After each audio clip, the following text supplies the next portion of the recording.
हरे कृष्ण राधे राधे। कार्तिक मास महात्म्य कथा अध्याय 26। नारद जी बोले, इस प्रकार भगवान विष्णु के पार्षदों के वचन सुनकर धर्मदत्त ने कहा, प्रायः सभी मनुष्य भक्तों का कष्ट दूर करने वाले श्री हरि विष्णु के यज्ञ, दान, व्रत, तीर्थ सेवन तथा तपस्याओं के द्वारा विधि पूर्वक आराधना करते हैं। उन समस्त साधनों में कौन सा ऐसा साधन है जो भगवान विष्णु की प्रसन्नता को बढ़ाने वाला तथा उनके सामीप्य की प्राप्ति कराने वाला है। दोनों पार्षद अपने पूर्व जन्म की कथा कहने लगे। हे द्विज श्रेष्ठ, आपका प्रश्न बड़ा श्रेष्ठ है। आज हम आपको भगवान विष्णु को शीघ्र प्रसन्न करने का उपाय बताते हैं। हम इतिहास सहित प्राचीन वृत्तांत सुनाते हैं, सावधानी पूर्वक सुनिए। ब्राह्मण पहले कांचीपुरी में चौल नामक एक चक्रवर्ती राजा हो गए हैं। उन्हीं के नाम पर उनके अधीन रहने वाले सभी देश चौल नाम से विख्यात हुए।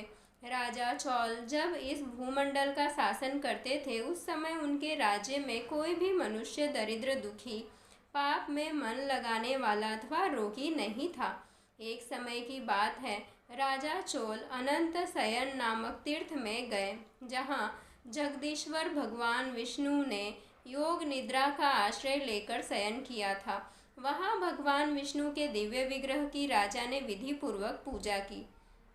दिव्य मणि, मुक्ता फल तथा स्वर्ण के बने हुए सुंदर पुष्पों से पूजन करके साष्टांग प्रणाम किया।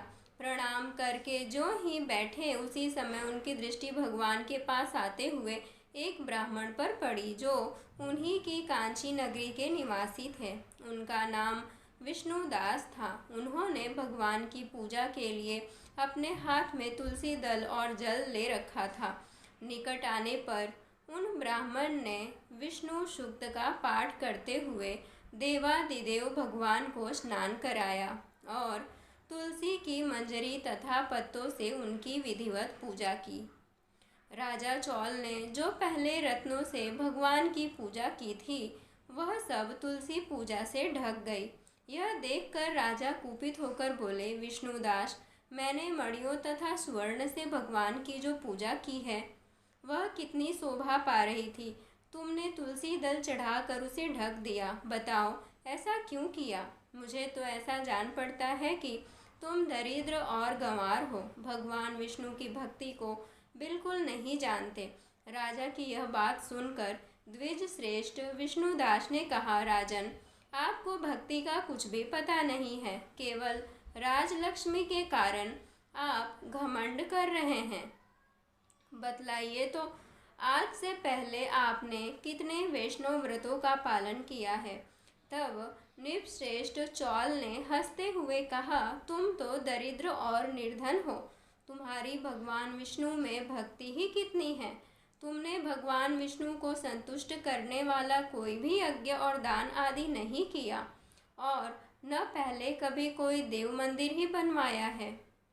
इतने पर भी तुम्हें अपनी भक्ति का इतना गर्व है। अच्छा, तो ये सभी ब्राह्मण मेरी बात सुन ले। भगवान विष्णु के दर्शन पहले मैं करता हूँ, यह ब्राह्मण। इस बात को आप सब लोग देखें, फिर हम दोनों में से किसकी भक्ति कैसी है, यह सब लोग स्वतः ही जान लेंगे। ऐसा कहकर राजा अपने राजभवन को चले गए।